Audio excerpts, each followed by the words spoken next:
Let's get started. Good afternoon, everyone, and welcome to Learn Lounge by Springpod. Now, if this is the first time you've come across Springpod, we're an early careers network for young people who are considering their next steps, be it employment, apprenticeships, college, or university.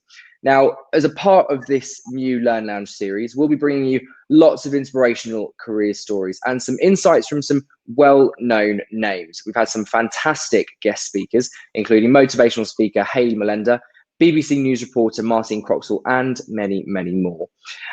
We hope that you stay tuned in for those talks as well. Like I said, you can watch the replays on the Learn Lounge website. The link for that is learn.springpod.co.uk. My name is Joe, and I'll be hosting this session of Learn Lounge. That picture reminds me that I need a haircut badly. And just a couple of pointers before we start. The talk should last about 45 minutes. Please do ask questions, like I mentioned, using the Q&A function available on the screen in front of you. Simon would absolutely love to answer them. That's why he's here. And remember to tag us on social media. Let people know that you're watching using the hashtag Learn Lounge. And finally, we'll be raising money for the Children's Trust, so please do donate, but more on that later. So today, we're joined by the founder of Hype Collective, Simon Lucey. Hype Collective is a youth marketing agency that delivers creative campaigns for brands such as Adobe, Monster, Co-op, and many, many more, all of which I actually use. Now, when it comes to marketing, there are plenty of buzzwords. You hear things like advertising, PR, social, experimental, and we could go on and on and on. But today, Simon's here to give us an overview of the marketing landscape in general, but he's also here to share his story of how he went from university, door-to-door sales, to running his own marketing agency. Very, very interesting stuff. Simon's also worked with brands like L'Oreal, Shell, Amazon, Barclays, Topshop, and KFC. So we've got a whole range of brand wisdom to pick from. Simon, thank you so much for being here. Welcome to Learn Lounge. Thanks so much for having me. Really appreciate it. Really excited. That's all right. It's great to have you. Right. I'm going to hand over to you now. Let's talk about how to run your own marketing agency and how to get into it in the first place.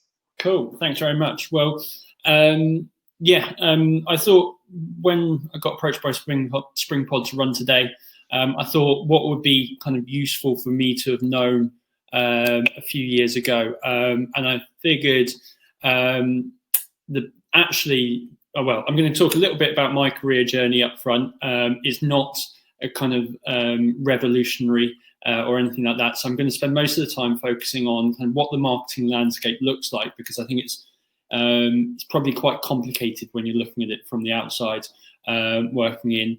I'm then going to give some kind of tips from myself, as well as share with you a story of one candidate who I think is probably the best applicant that I've ever seen. So going to share his story and what he's done, and then finish it off kind of with a little bit of an offer. But I'm going to start off with my journey. I was trying to find a picture of myself as a youngster, where I came from and all that. Embarrassingly, this is very not a haircut, although I kind of roughly have the same haircut now, actually, which is a bit worrying.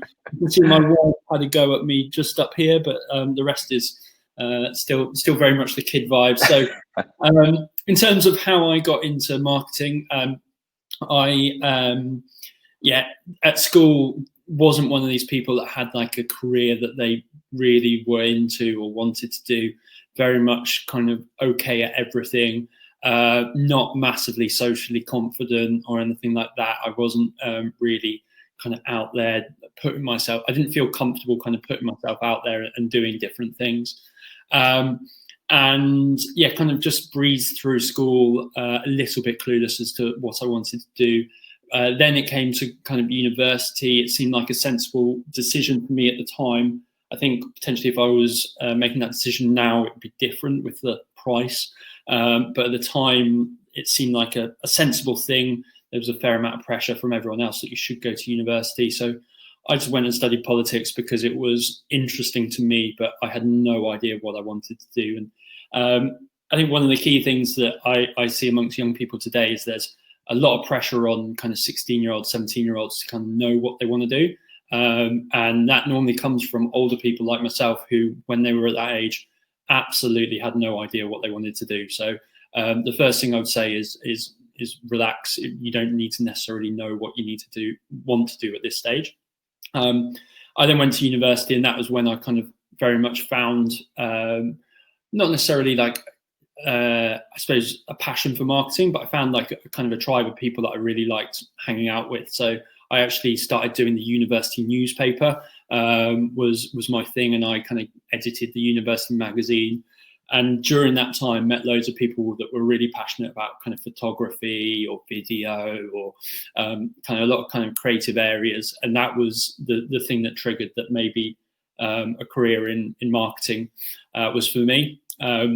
I applied to edit the student newspaper as a kind of sabbatical position at the end of the university, and sadly missed out by about 30 votes out of many thousands of votes, which was gutting. So I ended up going to work in door-to-door instead, which was, as you can imagine, not the dream. I've just like kind of finished university, and I'm doing door-to-door sales, which was not what I spent all those 3 years of money for.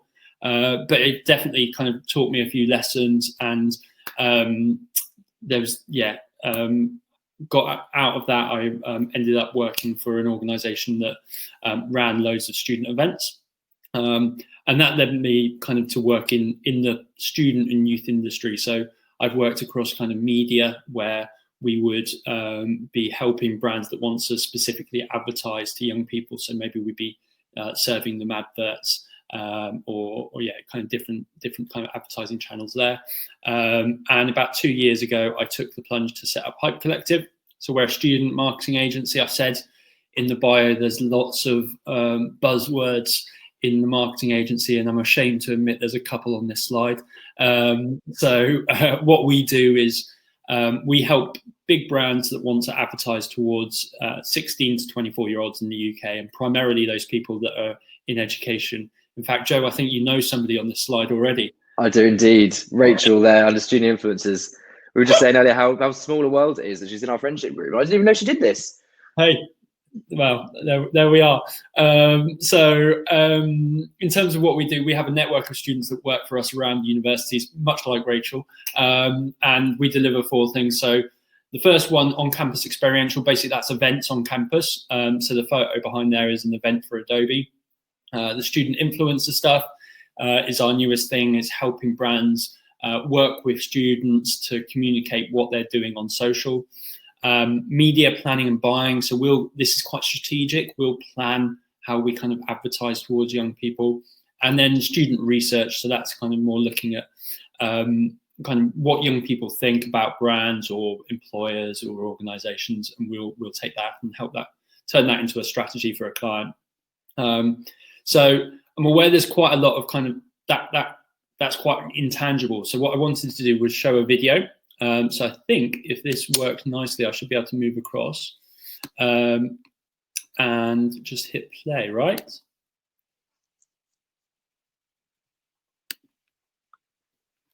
that working? The elderly are the UK's loneliest demographic. Students came in a close second. Research conducted by Student.com revealed 70% of students feel lonely at university. Both the students and care home residents live apart from family and close friends. Student.com wanted to do something to tackle the loneliness this causes. We launched Together by Student.com, a volunteering initiative that's paired students living in student accommodation and local care home residents. The campaign captured the hearts of the nation, generating over 140 pieces of coverage, including the BBC, The Guardian, The Telegraph and Channel 5, and reaching over 50 million people. More importantly though, it captured the hearts of local students too. With hundreds of applications to take part, students and residents were able to share experiences and create memories through long-term friendships. Together by Student.com is now nationwide and has a digital volunteering option during COVID-19.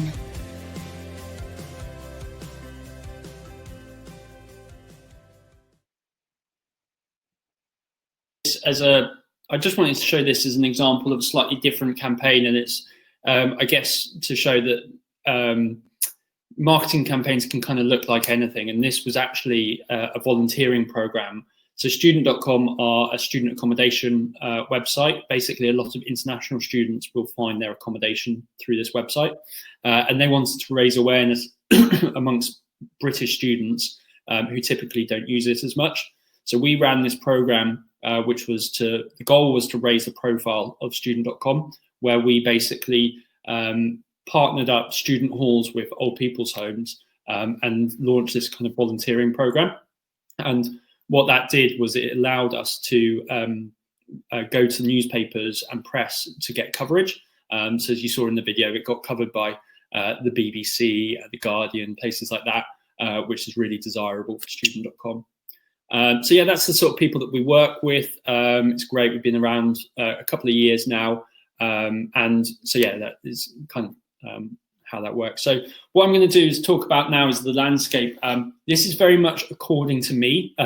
So I don't want you to go and think that this is some kind of academic, rigorous like breakdown of the marketing landscape. This is how I see it. One of the things that you'll notice about kind of the marketing space is there's a lot less kind of focus on academia. And there's a huge number of practitioners that work in marketing who've never studied anything to do with marketing, which is interesting. It creates a space which is very diverse, but also there's a lot of kind of grey areas in between. It's also because it's not quite such an established, it's an industry that has changed very quickly. If you compare it to law, like I'm not a lawyer, but I could imagine I can probably define how the legal system is kind of broken up between like corporate, non-corporate, personal, and stuff like that.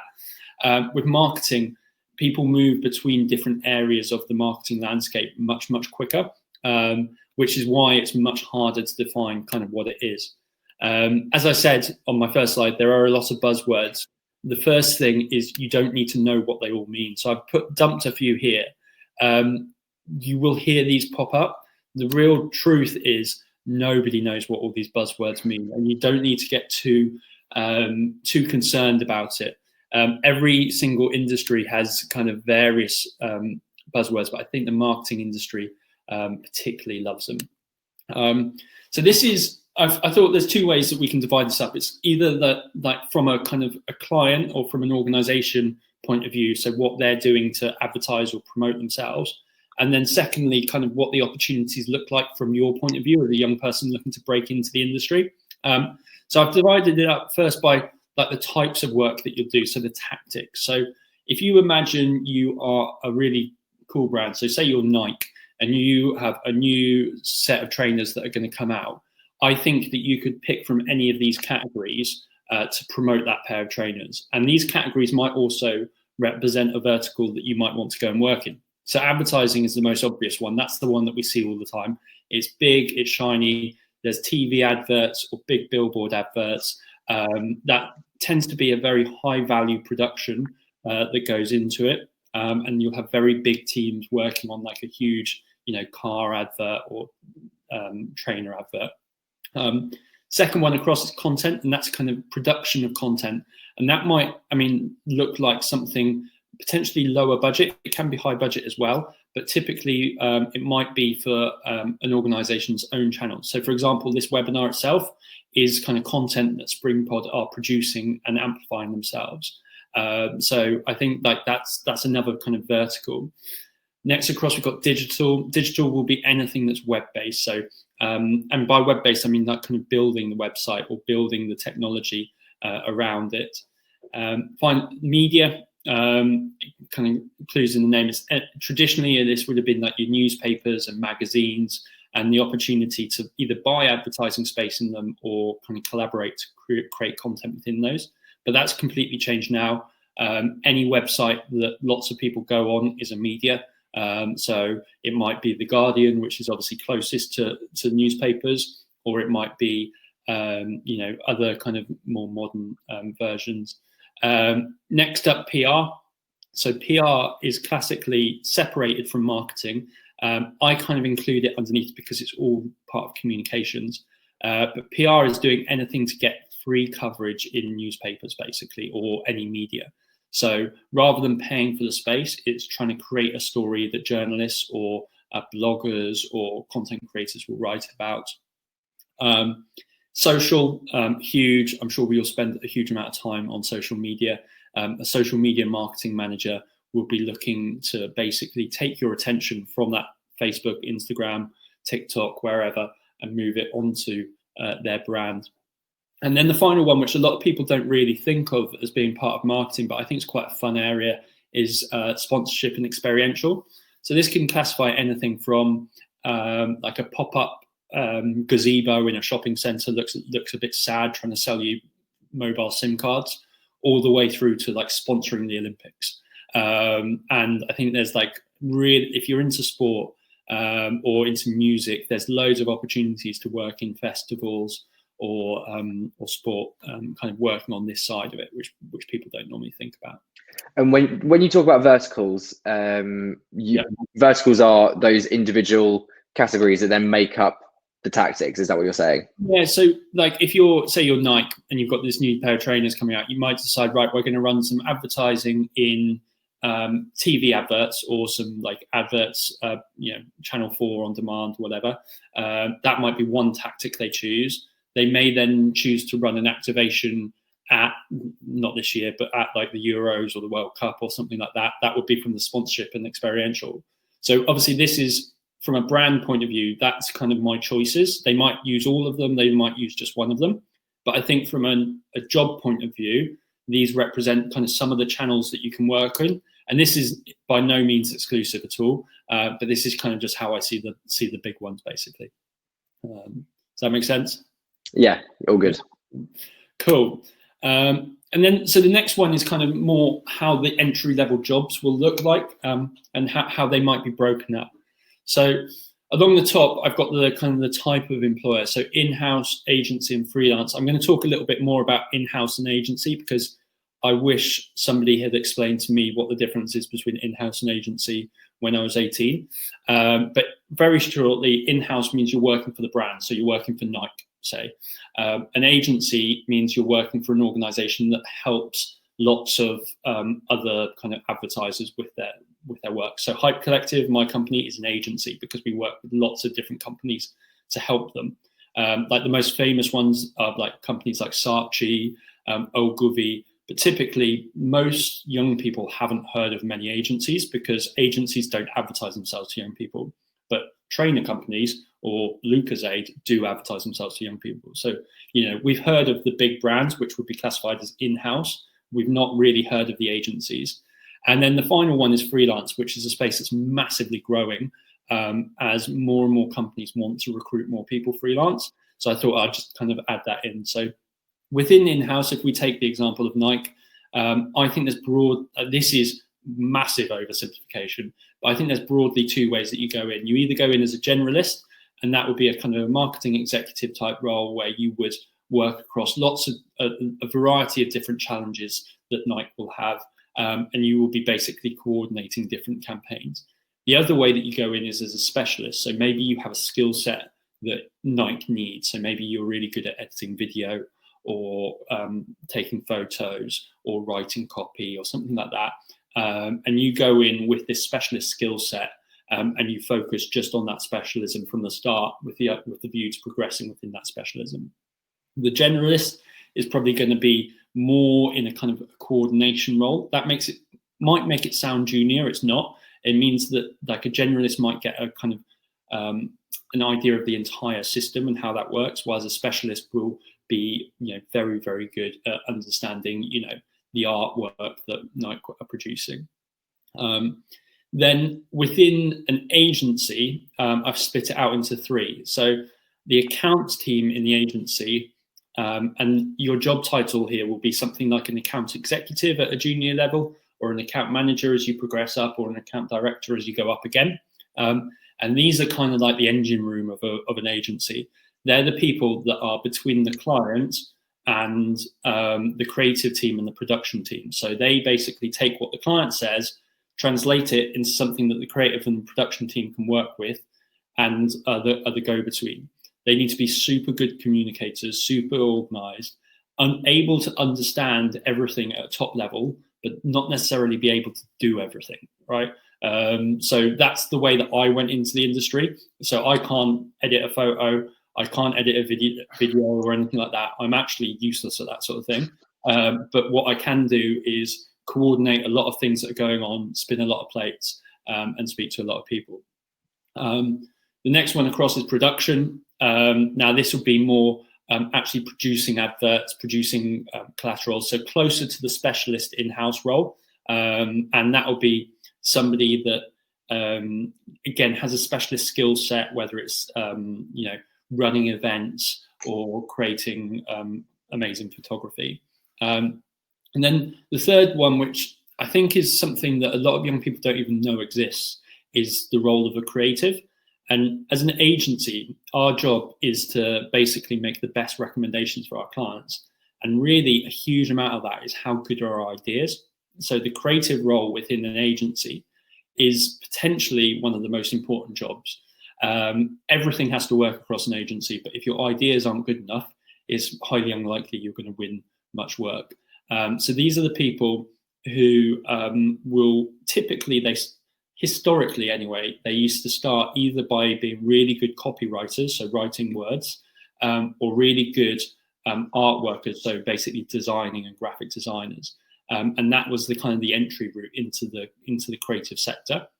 Oh, well, the creative role, sorry. Now that's kind of diversified a little bit more as like more creative kind of functions have come about, but historically those were the main routes, and that still is.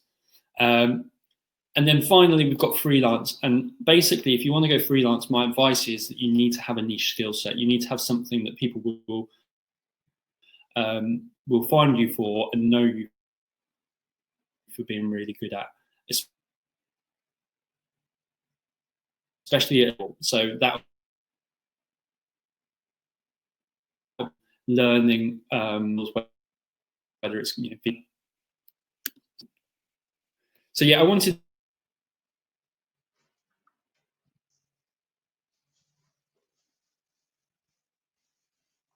to talk a little bit more about if you work in house, absolute X, how right? You might work across like 10 different clients. You might work for a bank, a shoe company, a retailer, all sorts. So it means that you get a top line understanding of absolutely everything. And that's kind of interesting when you're junior, because it means that you learn a much wider breadth of industries. Typically, historically, agencies have actually been slightly less paid and perceived to be a lot more work. So if you want to just avoid doing loads of work, the stereotype is to go in-house. Now that is not necessarily true. And I will know lots of people who work in brands who say they work insane hours. But historically, that's kind of been a bit of a stereotype of the space. So yeah, I hope that's kind of useful, just of like how the landscape looks. What I'm going to talk through now is just some kind of general tips before we launch into that example of the best candidate. So the first one is YouTube is an amazing resource, so please do use it, basically. Advertising agencies, the way that we make money is by selling time. So anything that you can do to make your time more valuable makes you more valuable to an advertising agency. It's pretty simple. So, but I think the way that skills are changing is they're kind of getting democratized a little bit. So what you'll find is that today way more people can edit for basic video than they could in the past. And I genuinely think that in kind of 5 years or so, I will expect I said that account execs like me exist where we can't actually do anything. I don't think that will be the case forever, right? I think account execs in the future will be required to edit basic video, to edit basic photos, and to do basic web events. So I really would advise you to spend time learning your skills and tooling up there.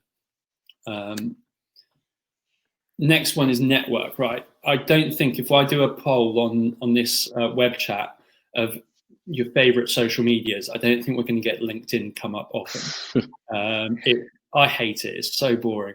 But it is incredibly useful, and it's certainly the most lucrative of your social media. So I always think it's interesting. People spend hours and hours and hours crafting these beautiful Instagram pages or hilarious TikTok videos.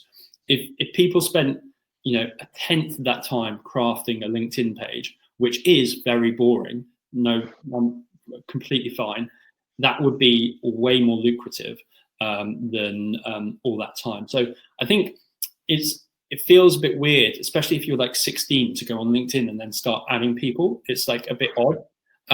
So my advice for this is, every time you go to an event or a virtual event like this, make sure that you add the people that are at that event, even the people that are speaking. Make it your goal to try and find people.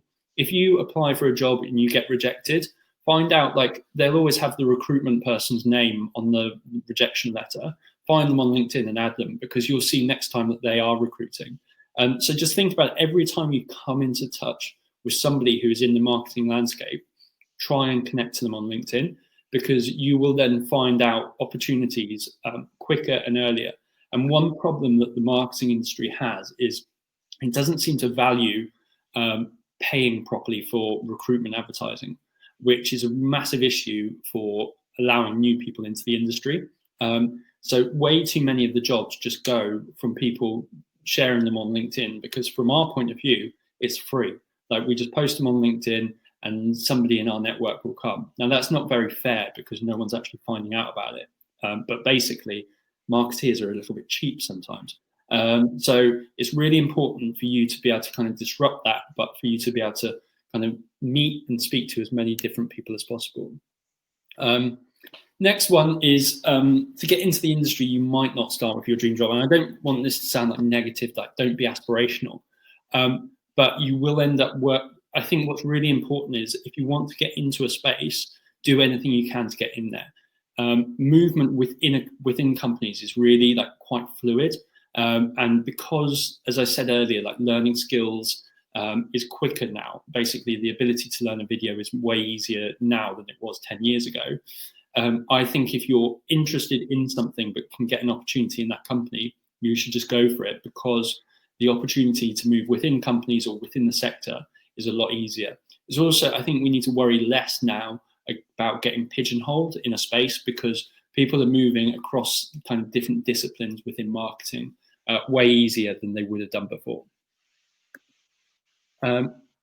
Next one is, consider finding a mentor. And I think this can be a bit weird again and a bit intimidating, but a lot of more experienced people love being a mentor.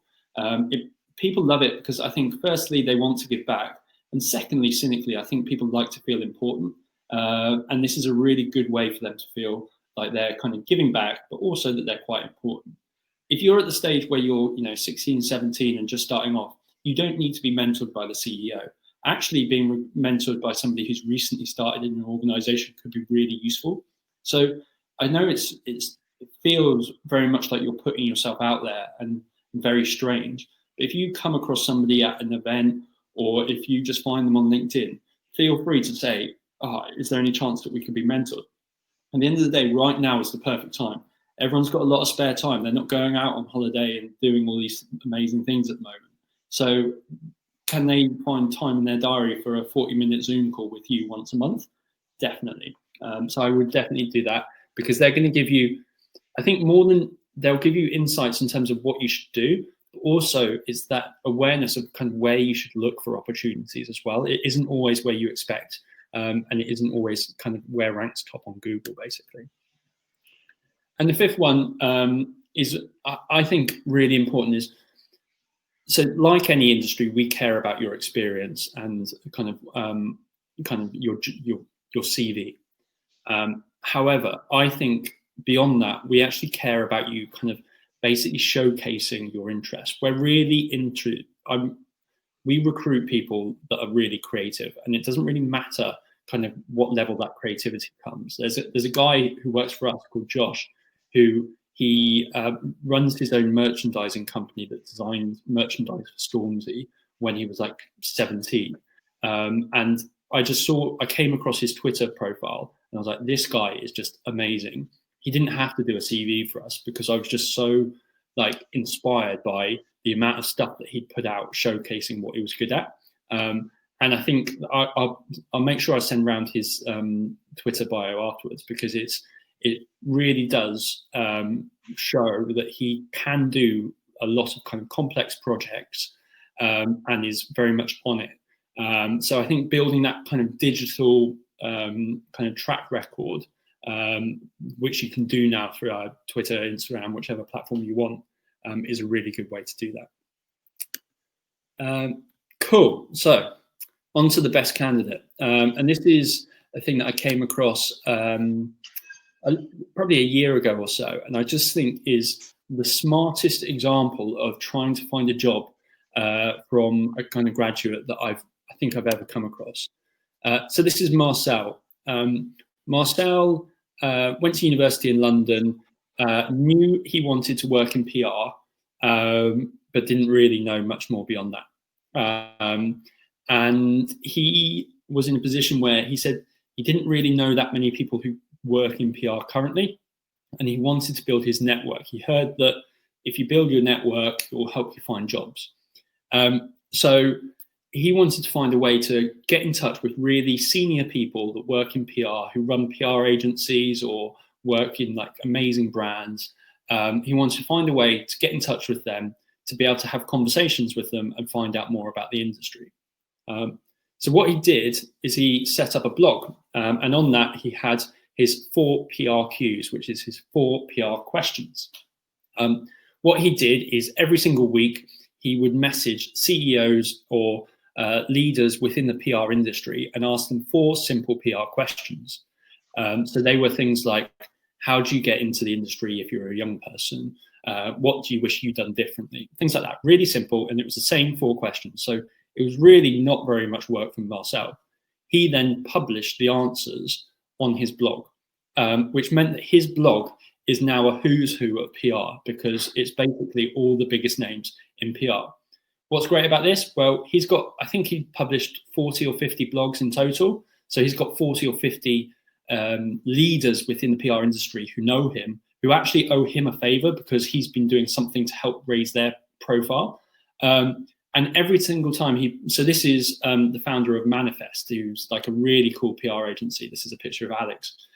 Every time Marcel published his blog, obviously the person who'd written it shared it. So he got access to all their LinkedIn connections. And it meant that Marcel graduated and everyone already knew who he was. So he's now worked at like some of the coolest agencies around. So M&C Saatchi, Golin, Grading, Freud's. These are really cool agencies. He also won like an award for his blog before he even graduated. And yeah, finding a job was not a problem for Marcel. And I just think it's like such a smart way of going about like this problem of networking, which is we all get told to go out there and network, but that's hard because not all of us love going to loads of events and are really like sociable. Sometimes massive worldwide pandemics come along and you can't go to any events anyway. And I just thought this was so great because all he's done is send them a message on LinkedIn and said, can you answer these 4 questions, and uploaded it as a blog. So yeah, really, really simple. So 2 things that I really think you should focus on, and kind of as a takeaway from this is, focus on learning and showcasing skills. So whatever you end up doing, the key thing is we only have a set number of hours in the day, and I want to employ people that can be as productive and get as much done as possible during that time. If a junior person can do some of the basic tasks like editing video and taking photos and things like that, and save time for some of the more senior people, that's great. It also means that you get to do more interesting things as well. You don't get just stuck in just the admin, because you get to do, the interesting thing that you care about. And the second one is find a way to build your network. So building a network can be really awkward because, no one likes putting themselves out there. So have a think about like how Marcel did it and think, is there any kind of creative way where I can basically go to somebody senior within the industry and justifiably have a conversation with them? And I think you're unlike, if you take your shoes off and put their shoes on, they probably get spammed by 1 million people a day saying, can I have a job? So I think messaging them for a job is probably the least good way to stand out. You probably want to do something that's actually going to kind of help them. So you have to think about kind of how you can do that. And I'm very much open to hearing ideas. And yeah, so I just wanted to finish off with an offer. I've ring fenced this as 15. That is just because I don't want to necessarily do like thousands of these. If 16 of them come in, we'll do 60. So I wanted to kind of basically offer you the opportunity. So if you're just starting out, kind of showcasing a skill, whether it's a blog, an Instagram page, or whatever, I'd love to send it across to me. Depending on who's right, somebody within our agency will review it. So if it's kind of photos or video, it will be my business partner, Paul, who's our creative director. If it's more strategic, it will be myself that looks at it. And yeah, feel free just to share anything that you're working on, and we will share it on our socials. We will give you some free feedback and things that you can do to improve. Yeah, just ping it across on an email. So I think Joe will give it another shout at the end, but my email, it's very small there, sorry, is simon@hypecollective.co.uk, and I'm on Twitter and LinkedIn and all that, so feel free to add. But yeah, that's pretty much it from me. I don't know if you've got any questions. Honestly, Simon, thank you so much for that. We've got loads of questions that have come through already. And just a reminder for Simon's email address, if any of you want to write it down and you've got pen and paper in hand, I'll also let you know at the end of the session as well. It's simon@hypecollective.co.uk. Simon, SIMON, at hypecollective.co.uk. Make sure you write that down. I'll remind you again at the end of the session. Let's get cracking with some of these questions that have been coming through. First question is from guest 280. Which one would you suggest for someone interested in digital marketing? Completed a degree in marketing or related, or look for some work experience / an internship to get started? It's a very good question. And I think ultimately that decision of university or not is something that I kind of can't answer for you. The benefits of going to university are not just in the course, basically. And so if you want to go to university, I think it's a great route. What I would say is those two things don't have to be either or. If you do decide to go to university, you should totally try and get work experience and work in the industry as well. But I think, the case for not going to university has massively increased over the last few years with the rise in tuition fees and also the rise in like other things. So there's some amazing opportunities for apprentices to go direct into the industry. One thing to check out is the IPA, which is the Institute of Promotional Advertising, I believe. I should know that. They have a section which is dedicated to apprenticeships and has loads of information on kind of in like opportunities within the space. But yeah, I'm not going to say whether or not you should go to uni. That's definitely a personal decision. And I think as well, it's probably fair to say nowadays, because apprenticeships have become so good that I've got friends of mine who do PR and they've managed to get jobs in working freelance for marketing agencies through connections that they've got at university. But I've also got friends of mine who work in creative marketing who didn't go to university and went through the apprenticeship route.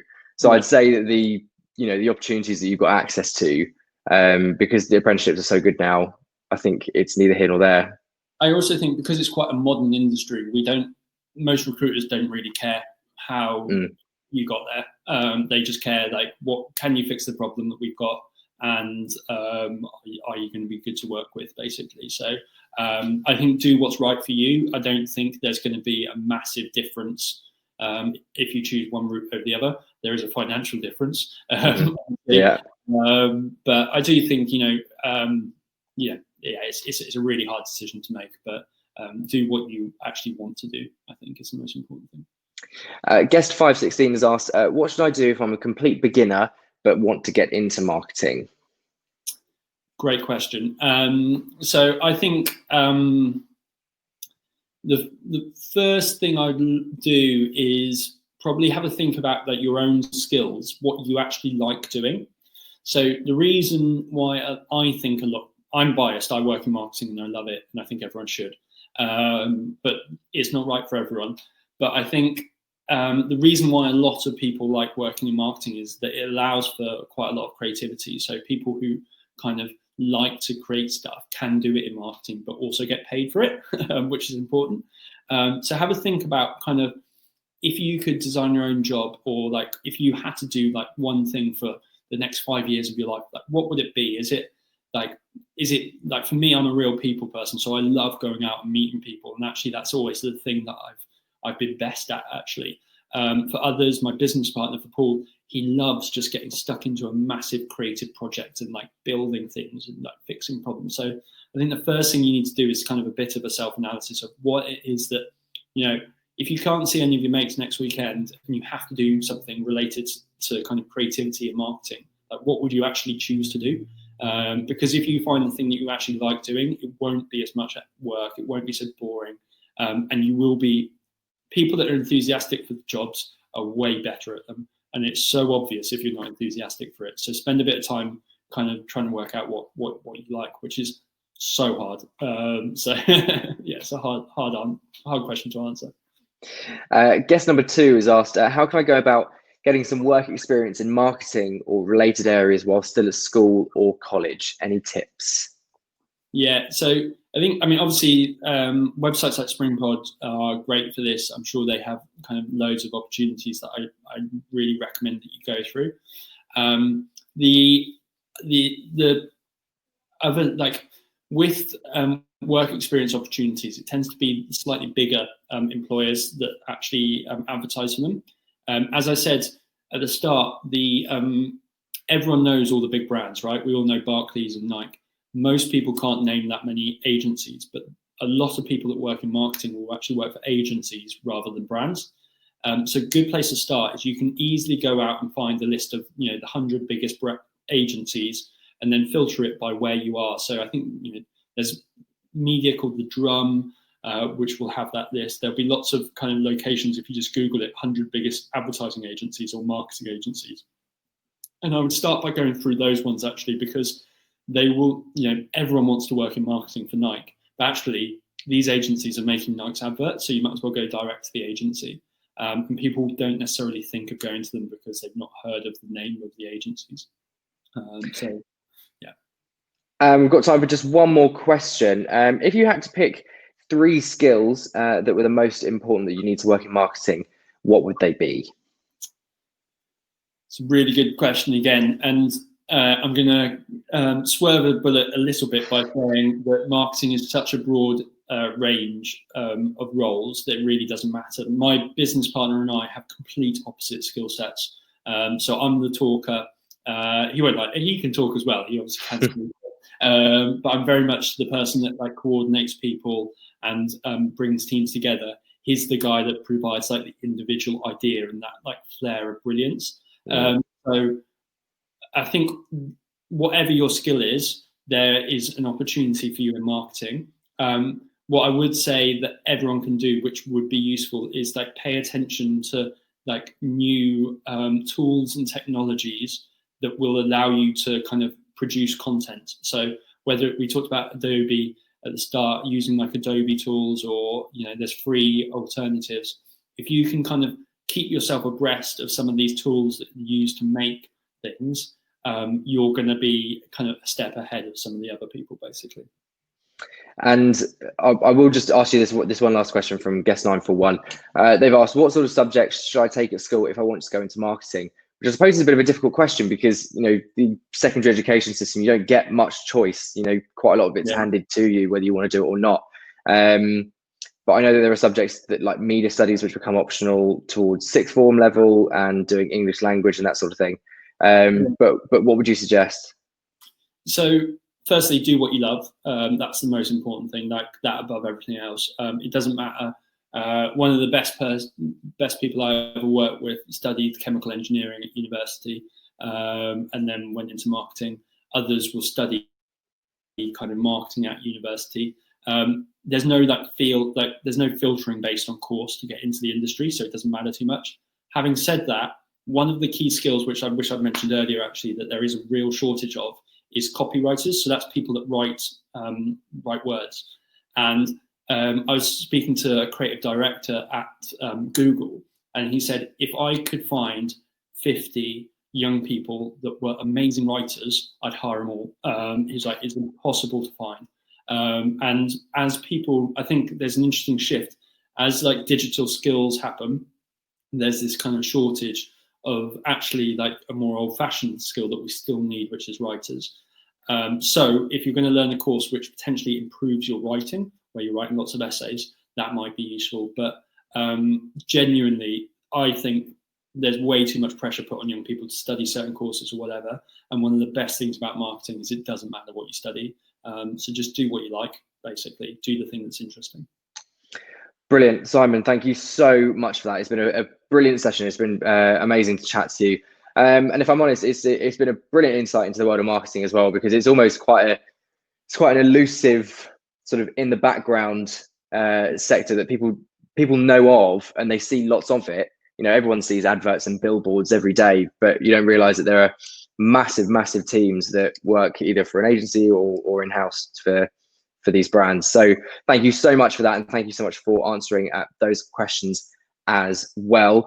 That brings us to the end of another Learn Lounge session. Once again, thank you so much to Simon for taking time out of your commitments to share your journey with us, and also for that really insightful introduction into marketing as well. Just a reminder that we're also raising funds for the Children's Trust, which is the UK's leading charity for children with brain injury. The link is on your screen now, thechildrenstrust.org.uk/donate. If you'd consider donating, no matter how small the amount, please do so via the link on your screen now. Just a reminder as well to give Simon an email. His email address is simon@hypecollective.co.uk with your pitch as well, and you'll be able to catch this on the replay page as well. Any questions that we've not managed to answer, we'll put those on the blog page attached to this very replay, so you'll be able to get your answers to those questions in just a few days' time. Thank you for your support again, and thank you for watching. Remember to share the word about Learn Lounge. We'll be back tomorrow morning for another employer masterclass, this time with Danny Matthews from the Co-op, where we'll be discussing everything related to apprenticeships. It's one that you definitely don't want to miss. And now's a really good time to be considering this pathway too. Thank you for tuning in. Enjoy the rest of your day. Bye-bye.